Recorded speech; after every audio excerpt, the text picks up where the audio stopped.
ఏంటమ్మా వంట చేస్తున్నావా? నాకు తెలియక అడుగుతాను. ఇంకెంతకాలం మగరాయిలాగా ఊళ్ళెంబడబడి ఉద్యోగాలు చేసుకుంటూ తిరుగుతావు? పెళ్లి చేసుకుని సాగు. అసలు ఆ పెళ్లి అనేది ఎంత మధురమైన అనుభూతో తెలుసా నీకు? అలా భర్త కోసం ఉద్యోగం నుంచి ఎప్పుడెప్పుడు వస్తాడని ఎదురు తగలెడుతున్నాను కదా ఇక్కడ వంట. మళ్ళీ ఎప్పుడెప్పుడు అని అడుగుతావేమిటి? ఆ ప్రాణాన్ని దాపరించాడు మొదనష్టపాడు. ఎప్పుడు చూసినా ఆఫీస్ నుంచి వచ్చి కుంభాలు మెక్కడమే గానీ ఏనాడైనా ఎంత కమ్మగా ఉండారు రాజ్యం మెచ్చుకున్న పాపాని పోయాడా? చిచి, నా కర్మకాలు పెళ్లి చేసుకున్నాను. నేను ఏం చెప్తున్నా నీకు? పెళ్లి ఎంత అద్భుతమైన అనుభూతో తెలుసా నీకు? భర్త కోసం భార్య కోసం.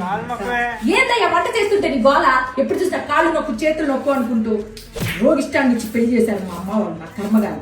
ఏం చెప్తున్నాను? పెళ్లి అనేది ఎంత మధురమైన అనుభూతి. ఇంకోసారి పిలిచావంటే చెప్పు తెగేసి కొడతా నిన్ను.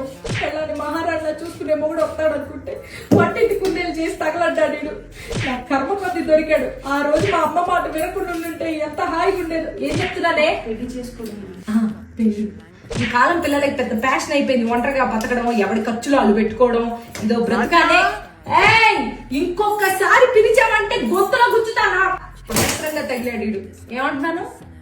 పెళ్లి చేసుకోమా అలా వినాలి మాట కూతురంటే. 30 ఏళ్ల క్రితం నేను మీనానే మా అమ్మ మాట విన్నాను.